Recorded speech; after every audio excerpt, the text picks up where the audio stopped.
This is Far From Home.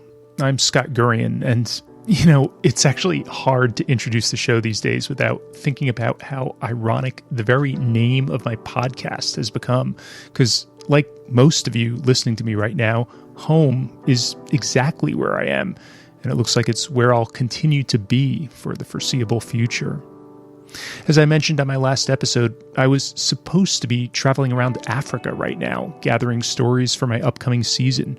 But while I'm obviously bummed I had to cancel my plans as a result of coronavirus, I understand it's for the best. Trips could always be rescheduled once the pandemic is over, and I get that we all have a responsibility to just stay where we are for the time being to avoid spreading this any further. So, in the meantime, I'm just doing what we're all doing, trying to stay patient while I wait this out. And rather than just sitting around feeling bored and restless, I've actually been incredibly busy taking a break from journalism and podcasting to help out on a COVID-19 related side project here in New Jersey.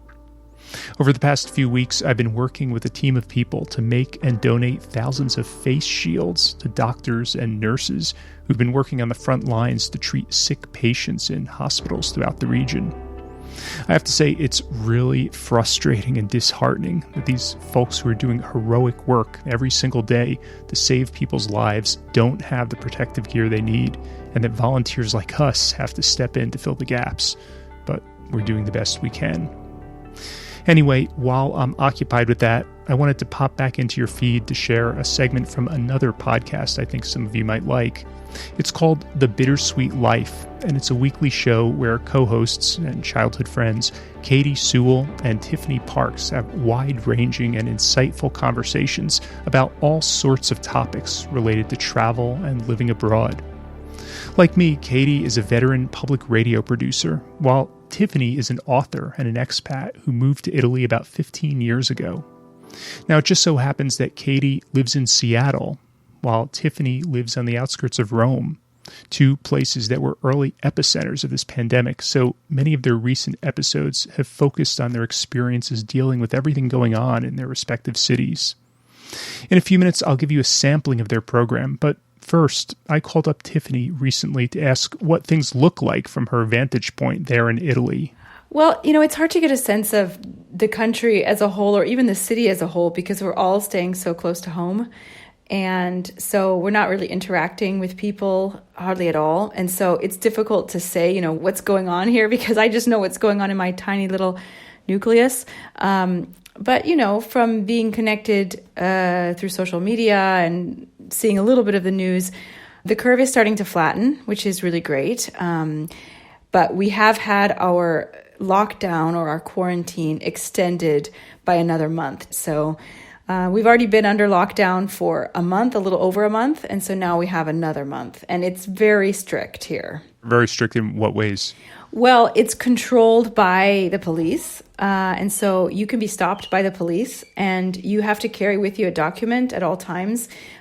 Basically an auto certification saying, this is where I live. This is why I'm out of the house. This is what I'm going to do. And it has to fall within the accepted things that you're allowed to go out for. And if it doesn't, you can have a very, very large fine, up to 3,000 euros, and you can even go to jail. And it is considered a felony, depending on what exactly you're doing. So, wow. Yeah, you can only go out here if you're going to buy food, go to the pharmacy, go to work. But even for work, it has to be an essential job. All non-essential businesses have been closed, or you have to be working from home.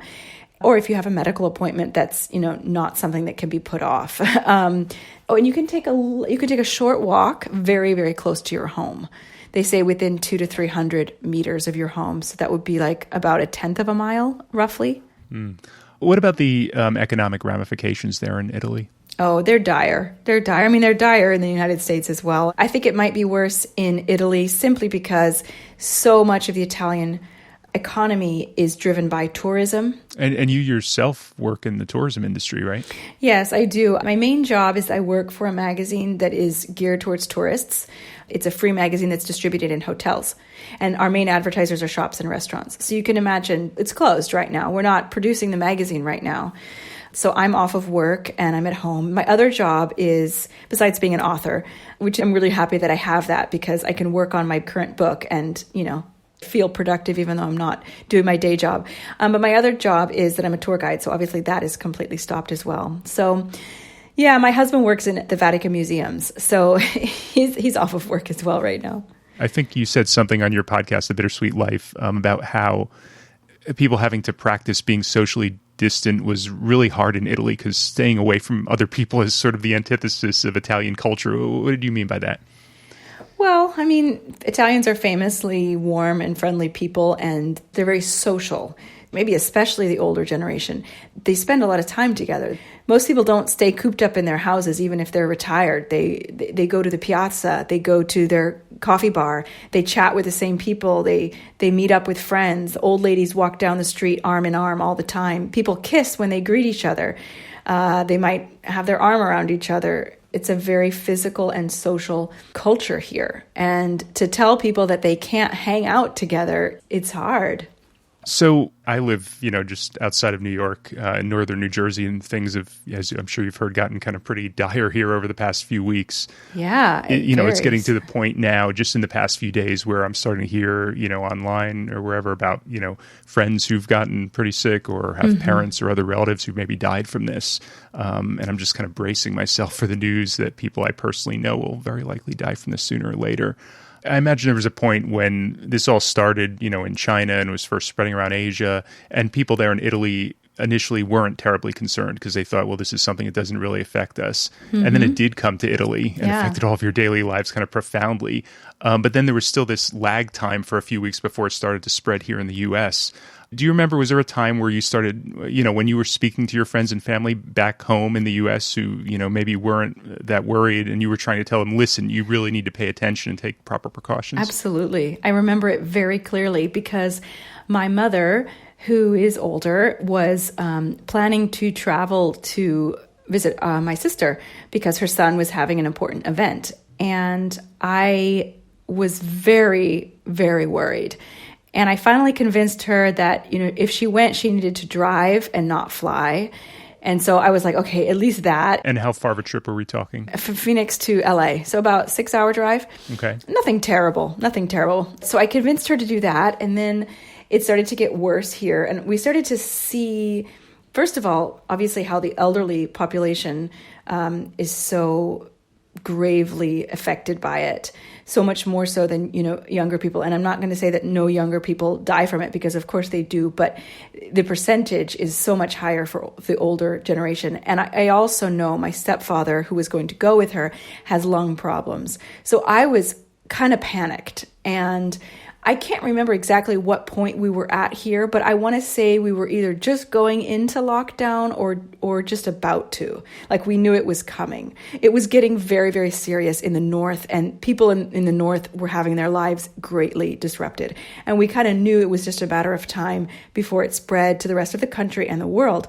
So I was trying to convince her not to go at all. And it was an event where there weren't going to be tons of people, but there would be a number of people there. And I knew she would be socializing and be out and be doing things. And my sister didn't get it. And she, was saying, well, it's, mom is healthy and it's not a lot of people and she's going to drive. I don't understand the problem. And as the days passed and my mom continued to insist that she was going to go, I started to just be overcome with panic. It was a very strange feeling, like you feel like you can see the tsunami coming, but nobody near you could see it. And you're telling everybody to run and nobody's running, kind of like that. And finally, just a couple days before the event, something switched in the United States. I think it was around the exact time that they declared it a pandemic, and something happened, and there was just a change in everybody's perspective, and lots of things started to be canceled. And my mom finally said, okay, we're not going. Then the event was canceled itself. And then, of course, the rest of the story. But I was so incredibly relieved. I can't even tell you. So I definitely remember that. Yeah. And I feel like we've kind of felt the same thing here, New York, New Jersey, looking at the rest of the country and trying to warn them as well, where people were still out on beaches in Florida there's still a handful of states that don't have the restrictions that we have here, where there isn't the lockdown and people are not Yeah. seeming to take it with the same gravity that we are. It is scary. Yeah, because when you don't see it in your front yard, you can't really, because we in Italy, we didn't get it when it was happening in China. We were like, oh, look what's happening in China. And we made jokes about it almost. Every time someone coughed, we'd say, oh, have you been in Milan or something? And it was a joke, but, it's a shame. And I have a lot of sisters and they live all over the western part of the United States, and some of them live in, very rural places that aren't very affected by it. And, we have a group chat, and I've had some of them say, I don't understand why we have to stay home. It's not a problem here. And I want to shake them and say, you need to stay home so it doesn't become a problem. Yeah.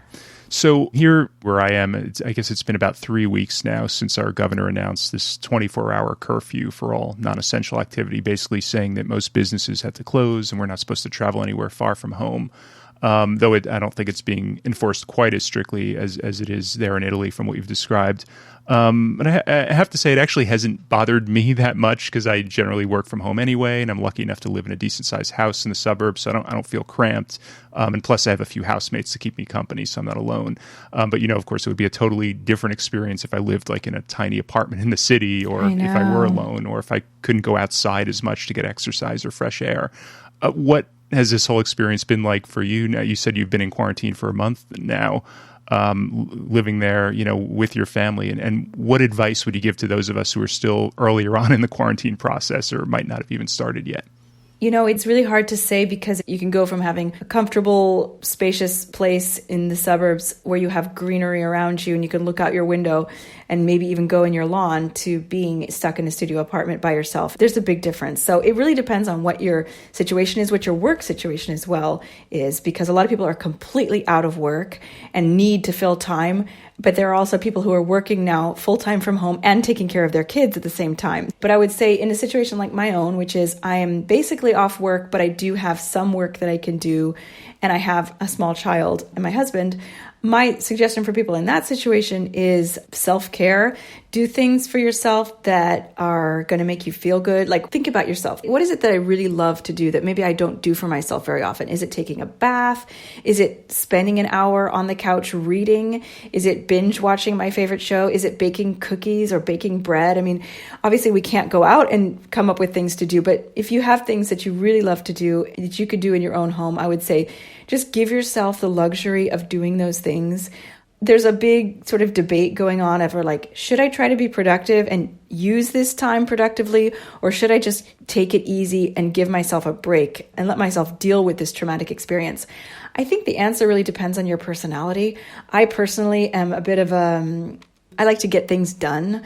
It makes me feel good, so I'm trying to be productive. Obviously, though, I give myself a break. Some days it's just not possible, especially with a little kid running around. But other people are not like that. Other people, maybe they have really stressful jobs and they just need to take a rest. And so I would say just listen to yourself and do what feels right for you. And it might not be trying to learn a new language and read, a huge book. But it might be that you do want to do that because it'll make you feel good at the end of this time, like it wasn't wasted. Any tips for continuing to get along with your housemates or your loved ones while you're all cooped up together in a confined space? Oh, gosh, that's a hard one. I would say maybe carve out a little bit of alone time for yourself at some point. I think this is especially important for parents. I've been doing it by just getting up early in the morning because that's the only time that, nobody else is up, or it could be staying up late, or it could be just saying, okay, I'm going to the garage or to the balcony, just leave me alone for an hour. So I would say that is probably something good. And, just be patient with yourself and be patient with everyone else. At least for families, I think it's really easy to get frustrated with my husband and my son. But on the other hand, it's like, when do we have the time to really have this kind of time together?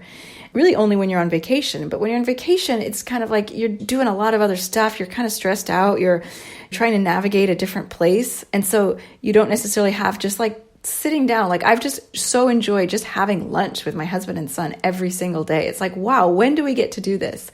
So I would just say maybe notice the positive aspects of it. Do you have any thoughts of how this all might change things in Italy, how people will be different when this is all over? Well, a very practical thing that's happening is that I feel like Italy is finally catching up with the 21st century in terms of technology. Like they're finally figuring out how to work from home. For example, I have a job that I could very, very easily do from home, and I would love to do from home. And maybe this will make my bosses realize that, we can work from home and it'll be okay. So that's a practical thing that I think is very positive. As far as more interpersonal things, it's hard to say. We've talked about it a lot on the podcast. We've talked a lot about consumerism. I wonder if this will change consumerism, teaching people that you really don't need to buy that much stuff because we can't really buy anything right now. And so it makes you realize sort of like what you really need as opposed to what you just sort of buy out of impulse.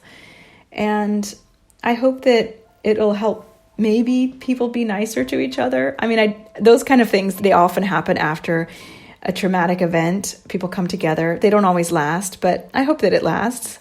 Okay. Well, Tiffany Parks, thank you so much for joining me. I really appreciate it. Oh, thanks for having me.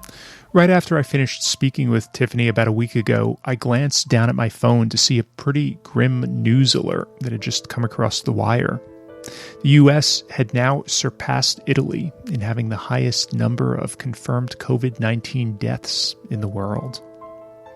If you're on social media, you've probably noticed that there's a recurring meme that often gets passed around in times of great tragedy like this. It's a quote from Mr. Rogers. And for any of you non-Americans out there who don't know who that is, Mr. Rogers was this guy who had an educational TV show for kids on public television in the U.S. for many years when I was growing up. He played the piano, wore cardigan sweaters, and made it his mission to speak directly to children and tell them that they were unique and special. So anyway, there was this interview he gave a long time ago where he said this thing that's been frequently quoted ever since.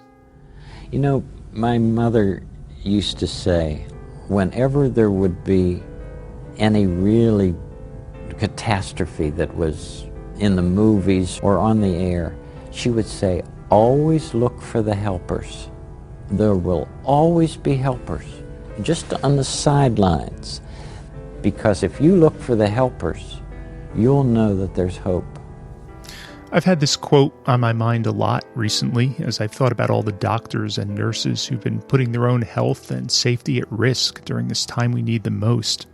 And I was also thinking about it when I was choosing an episode to play for you today from the Bittersweet Life's archives, because helpers come in all forms, and they're not always literally saving lives.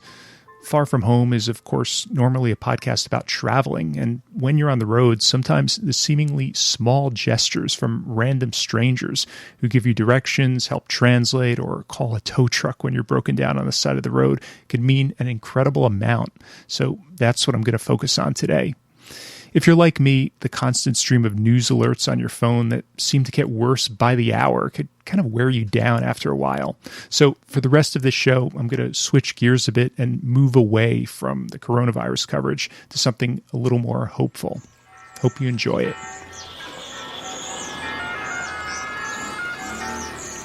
Welcome to Rome. This is The Bittersweet Life with Katie Sewell and Tiffany Parks. Hello, this is The Bittersweet Life. I'm Katie Sewell. I'm Tiffany Parks. And today we are celebrating travel angels. That is, the people who help you out, the strangers often, who help you out when you're traveling in a way that is so remarkable that you'd never forget. Great. And our hope, actually, Tiffany, was that when your mom was in town, that she would record her amazing travel angel story, but what happened? I know. She's a little bit shy. She hates the sound of her voice on tape. Mm-hmm. I tried to convince her, but she was not willing. But she told me the story. She told me the story right after it happened because it hasn't been that long. Okay. I remember pretty much. I don't remember all the details, but I can tell you her story, and I have a few stories of my own. But it was her story that she told me shortly after she returned from a recent trip that gave me the idea to do this show. Okay. I mean, I'm sure other people use the term travel angels, but I had never really used that term in my mind before. But when she was telling me her story, that is the term that just came into my mind, that there are these people in the world who come into your life for these brief moments, to my mind, they're people that you don't know. I mean, it could be someone that you know, but usually it's someone that you've never met before. And they come into your life when you need help and you are in this kind of desperate situation, and they don't ask for anything in return. They just save you. They kind of really just save you. So it's not people who say pay for your coffee without you knowing. I mean, those people are wonderful, but I'm really talking about people who get you out of a difficult situation. And when you're traveling, as I'm sure you know, you can get into situations that you would not get into in your home city. Unless you're traveling where you know people, you don't have anybody there in that city that can help you. You don't know the city. You are very vulnerable when you're traveling. And you may not even speak the language. You very likely don't speak the language. You don't know how things work. Things can get dire. Now, I'm not talking about life or death situations, although I'm sure that there are people who've been in life or death situations and have had travel angels help them out in those situations. But sometimes it feels like a life or death situation, even though it isn't. Mm-hmm. Yeah. Sometimes it feels so desperate, especially if you don't have an excessive amount of money. If you have tons of money, you can kind of deal. But I know in my situation, it would have been major problems financially if I hadn't had these people help me out. And even in my mom's case, my mom is, she's pretty comfortable, but it would have been a huge disaster if she hadn't had this person to help her. So as you're listening to this show, if a story pops into your head of somebody who helped you or of somebody that you helped, feel free to send it to us either by email or by voice memo to bittersweetlife@mail.com. All right, so tell us what happened to your mother, for goodness sake. So my mother was in Scandinavia on a cruise. She and her husband, my stepfather, they travel a lot, but they're also older. They're in their mid-70s. So, they aren't the fastest. They aren't the savviest travelers. They're like in the middle of the road, let's say. When you go on a cruise, if you go off of the ship and you're not on a official ship organized tour, they will not wait for you to get back. If you miss the ship, you miss the ship, and you are SOL, basically. Is it SOL? Yes. Yeah, SOL. I think that's the expression. I'm trying to be cool. So they stopped in Copenhagen, and my mother had not prepared for the weather. She thought that summertime, it's going to be warm, and she brought all summer clothes, not realizing that in Scandinavia, it's really cold, even in the summer sometimes. So she basically had to go shopping. They get off of the ship, they go into the center of town, and they start shopping. And you know how it is when you shop. Sometimes you can lose track of time. And they realize, okay, look, it's getting late. We need to get back. But they would have had plenty of time. But what happened was there was some kind of a parade going on that day. They got into a taxi, and the taxi driver could not get through the parade. And he was trying everything that he could do to get them to their ship. He went around, he went up, he went down. They couldn't get through. There was just no way. So he stopped his car, left his cab, and he took them on foot to the ship. It was a long walk. It was like a half an hour walk, something like that. He just absolutely bent over backwards. He did not have to do it. There's no way that they would have made the ship, and they didn't have their passports. Their passports were on the boat. Ooh. And my stepfather is a pretty low-key person. My mom tends to stress out a little bit. He's a little more cool-headed. She said that she had never seen him so stressed out and so terrified in her entire life. And she thinks that they both lost several years off of their life that day. She said it was the most stressful thing that has ever happened during a trip. And it might not sound that stressful to you sitting at home, but I think being stranded in a foreign city without any documents, all of their clothes, all of their things, how would they have ever caught up with this ship? I mean, it would have been a total nightmare and disaster, and it would have ruined their whole trip. I think it was also near the beginning of the trip. This cab driver absolutely was their travel angel. Yeah, he saved the day. He saved them. And yeah, so that's my mom's travel angel story. But I think we got an email or a text from a listener. Is that right? Yes, we did. I will do my best to read it. I have edited it for time. This is from Keith. He says, I was near the end of a 5-week backpacking trip through Europe, and I had taken an impromptu excursion to Budapest, Hungary. This was in 1988. The final years of the Cold War, and travel restrictions to travel in Eastern Europe were just beginning to loosen. The trip was great and fairly uneventful, and I thought I had given myself enough time to get back. What I didn't realize was that an easing of travel restrictions didn't mean all aspects of transportation in and out of the Iron Curtain countries would run smoothly. When my train stopped at the border of Austria and Hungary, what I thought would be a short check of travel documents became a half-hour, then an hour, then a 2-hour delay. While I waited, I struck up a conversation with the other passengers in the compartment. They explained that the majority of the train crew turned over at the border, where they swapped out the Hungarian crew members for Austrian ones. With the long delay, I got to know my cabin mates more than I would have otherwise.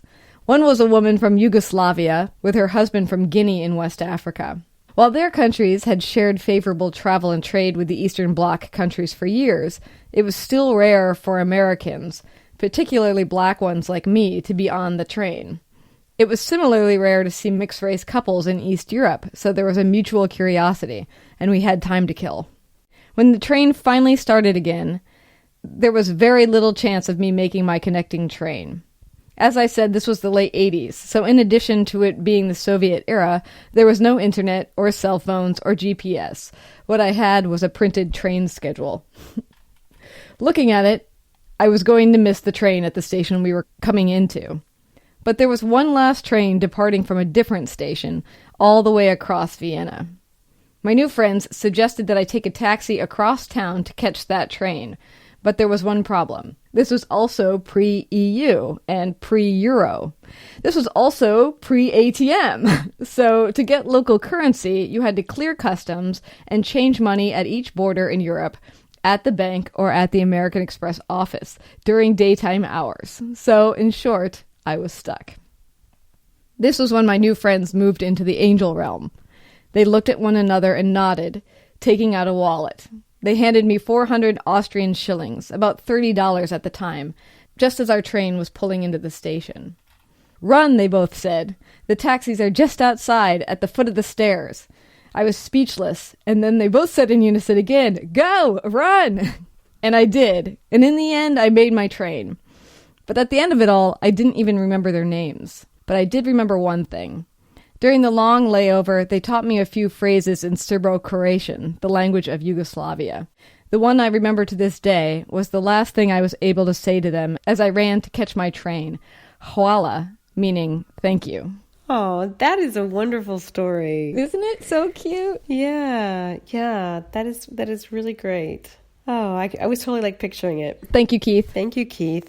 That's great. That's kind of a little bit similar to my story, actually. I have 2 stories, and that has bits of both of them in it. Okay. Both of my travel angel stories took place on the same trip, very near each other, within days of each other. I was in Southeast Asia. I had been traveling with a friend, and then we had sort of gone separate ways, and I was now traveling on my own. And I was in Singapore, and I wanted to get to Sumatra because I wanted to go scuba diving. I wanted a place that was nearby, cheap to get to, cheap to stay in, where I could do some scuba diving that was really going to be spectacular. And so I had found this place, this tiny, tiny, tiny little island off the coast of Sumatra. But I was flying on a low-cost airline, and pretty much all of the flights go through Kuala Lumpur. So I had taken an overnight train down from Kuala Lumpur to Singapore, and it had been very inexpensive. I went to the train station to buy my ticket back up to Kuala Lumpur, where I was going to be able to then catch my flight to Sumatra, and the price was literally 10 times what it had been. Exact same route, just the other way. I hadn't budgeted for this. The woman says, well, it's because you're leaving from Singapore. What you need to do is you need to take a bus just to the other side, just across the causeway, across the water to the very tip of Malaysia, and there get the train back up. It'll be cheap. Great. This is what I'm going to do.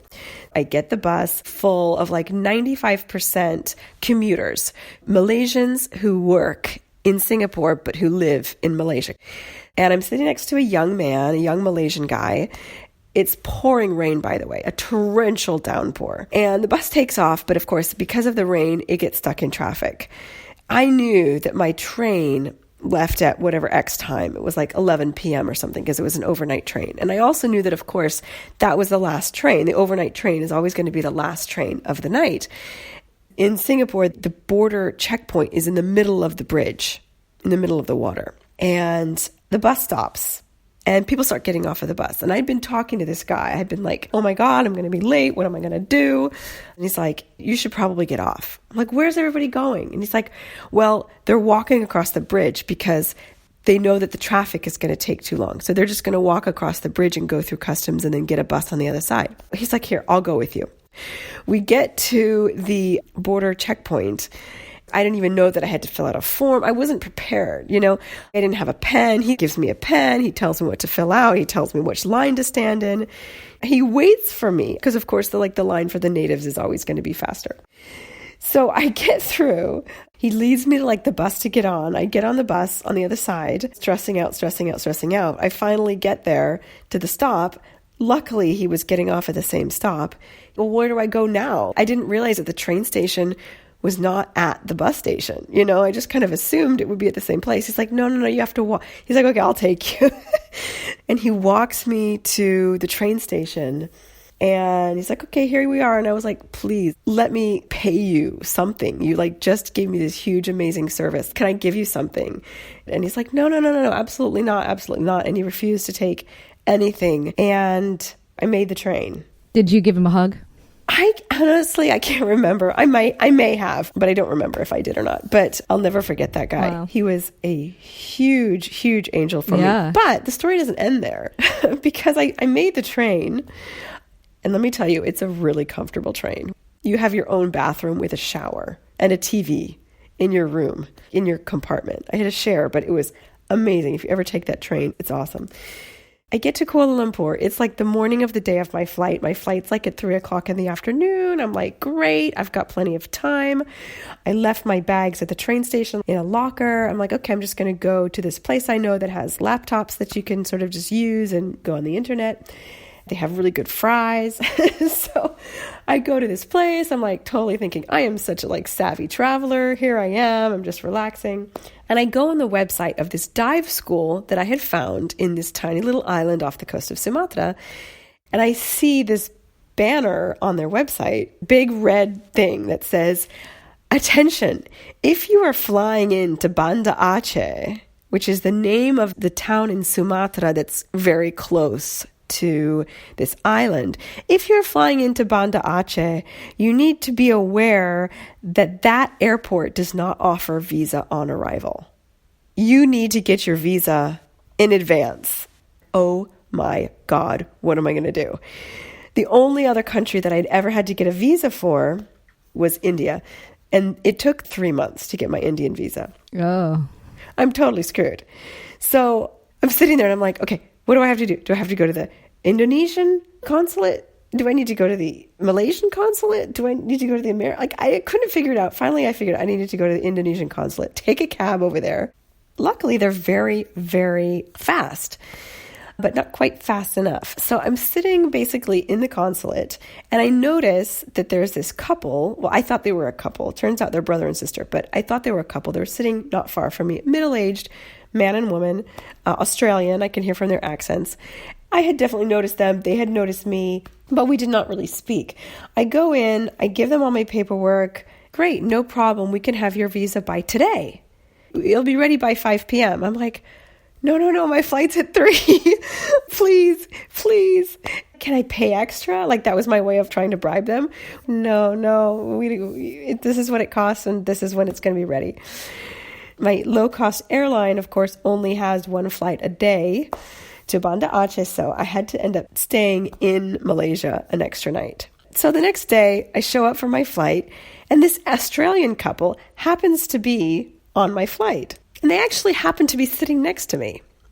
And so, of course, we sit down, we start up a conversation, what are you doing going to Banda Aceh? Because it's just this random place that most people don't go. And in fact, it was totally destroyed by the tsunami, completely devastated by the tsunami. I didn't know this. This brother and sister start telling me the story, and he has a house there. He's a surfer. He's a passionate surfer. He spends all this time in Indonesia to surf. And he tells me the story, how that area had been completely devastated by civil war for decades before the tsunami. And you couldn't even go there because it was so dangerous. But after the tsunami, like, the civil war just ended because so many people died and there was so much devastation. You know, I tell him, oh, yes, I'm going to this dive school in Palau. He says, oh, but the ferry, the last ferry, you're going to miss it. You're not going to be able to get out of there until the next day, until tomorrow. You have got to be kidding me. This is ridiculous. It turns out that that town had like literally one hotel in it. And because that same town was a site of some very important international organization or UN organization, the hotel was ridiculously expensive. Like, you would think Indonesia's cheap, but this hotel was just absolutely outrageous. And I was like, oh my God, what am I going to do? What am I going to do? And he's like, just come stay with us. I have a little house right on the beach. My sister's here visiting, and why don't you just come and stay with us? And so I did. These people just welcomed me into their home. He ordered this amazing Indonesian food, offered me dinner at his house, took me for a walk on the beach and showed me like some of the places that had been totally devastated, and told me about his story because he was actually there during the tsunami and survived. And the next day he drove me to the ferry and he gave me money. This man that I had never met before, who put me up in his house for the night, gave me money for the ferry. And for no reason other than just human kindness, helped me out in such a huge way. I will never forget it, because I would have been such a disaster. Both cases would have been a huge disaster if it hadn't been for those two people. Yeah. So what do you take from that in your day-to-day life? Anything? Well, I don't know if I take anything from it in my day-to-day life, but I definitely, when you're in a situation where there's a traveler who needs your help, we should always go out of our way to help people, to pay it forward, to put it in a corny way, but it really is true. When you're in that situation, you're so vulnerable. And when it's your hometown, sometimes you just, it's easy to sort of be like, well, whatever, and just go about your own business. But for those people, it means everything to them. And I know that for having been in that situation. If I ever find myself in that situation, I will definitely go above and beyond if it is in my power to do so. Yeah. I could see how even in your hometown, you wouldn't even necessarily notice those people. Well, the thing is, I have worked in tourism, as you know. Yes. So I have come into contact with a lot of tourists. And I have occasionally been in situations where I have been able to help people, not maybe in such a dramatic way, because when you go on a trip, for most people, it's a big investment. I mean, it's a lot of money. It's a sacrifice. And it's something that maybe you've been looking forward to for years. It's a real shame when bad things happen. It ruins it for you. It can ruin it for you. So always be on the lookout for poor, distressed tourists. In your own hometown. Yeah. That's a good takeaway. And if you have a good story about somebody giving you a hand or you giving somebody else a hand, if you are indeed that Australian brother and sister who helped Tiffany out, feel free to get in touch with us and let us know your story. Social media or bittersweetlife@mail.com. You don't have any stories like this, Katie. It's hard to believe. Well, I mean, I'm sure I do. I know that people have helped me out all along the way in many of my travels, but the only story that really stands out to me as completely remarkable was when I used to travel to Vietnam with my dad all the time. He had become aware of a young woman who had some sort of cancer or heart problem or something that he had met, and the family had asked him if there was anything that he could do to help. Now, of course, my dad, not being a medical expert or anything like that, had no idea what he could do to help, but he did leave that trip talking to people about it, talking about her condition, talking about services that would be in place in Vietnam that might help somebody like that. And as he was asking people about it, he kept encountering the same name all the time. People would say, oh, you need to talk to Dr. So-and-so, or Dr. So-and-so is involved with a clinic who helps people like that, and that name kept coming about. But as much as they tried to call and friends of his advocated to reach this guy, they could never get a hold of him. They couldn't find him. One of those things you just start to give up after a while. So on the next trip when we went to Vietnam, we were getting located in our seats. My dad, when we travel, has a tendency to talk to people a lot more than he does when he's at home. Jokes with the airline staff. He talks to other passengers. And so he just started chatting up the guy that was sitting next to him on the plane. And lo and behold, that guy ended up being Dr. So-and-so, the missing man, the man that we had been trying to find. It's incredible. All this time. So that was sort of a remarkable, it wasn't really a travel angel story, but it was, what are the odds? It was like, how is it even possible that this man That's a synchronicity story in my mind. Yeah, it fits more the synchronicity show for sure. Now, that man never did end up really knowing what to do to help in this particular circumstance. Sometimes the person that you think is the right person isn't actually the right person, and so he can point you in the right direction. But so it was a synchronicity story, and it was I can't believe it, it's Dr. So-and-so on the plane. But in the end, Dr. So-and-so didn't actually end up helping that situation very much. But it was an amazing coincidence. Have you ever been a travel angel for someone else? Not that I can remember. No. I don't know. I mean, it stands to reason that it's possible that you gave a person a piece of advice that at the time... This is the other thing, too, about travel angels that's kind of interesting, is at the time, these people helping you may not have been that big of a deal. It might have just been, oh, sure, like anybody. The other day, I was standing on the subway platform at the airport, and some guy said, well, which one do I take? Do I go take this one to downtown San Francisco or that one to downtown San Francisco? And I said, you need to take this one, and you need to get off at this stop to get to where he was going. Now, for me, whatever, I knew where he was going, but for him, who knows how desperate he was feeling in his head to know what to do and not being able to sort it out. So I think it does stand to reason that you could be a travel angel and not even realize that it was a big deal for somebody, too. That's true. Yeah. That's very true. I can't remember a time when I spent hours getting a person to where they needed to go. Or taking someone into your home that you'd never met. Yeah. And I don't remember ever giving somebody $30. But, here's to that coming up. Who knows? Yes. Maybe in the future. Yeah. Well, I'm feeling all like warm and fuzzy now. I know. And luckily it's late there, so you can just get in your pajamas. Oh, I'm already in my pajamas, Katie. Tiffany's in Rome, and it's coming up on 11 o'clock? Yep. Is that right? Yep. You can get all cozy in your pajamas, cuddle into your fluffy sheets, and dream of all the travel angels out there in the world that are helping people right now. Yes. If you do have stories, we love these stories. They warm our hearts. So please send them, whether you encountered a travel angel or whether you were that travel angel for someone else. We want to hear your stories. Yes, you can find us on social media. Just look for the Bittersweet Life podcast. Email us either through our website, thebittersweetlife.net, or at bittersweetlife@mail.com. And we like voice memos too. So until next time, this is The Bittersweet Life. I'm Katie Sewell. I'm Tiffany Parks. Join us again. Bye. You could find The Bittersweet Life wherever you get your podcasts or visit their website at thebittersweetlife.net. I'll be back with Far From Home in a few weeks. Until then, stay safe and stay healthy.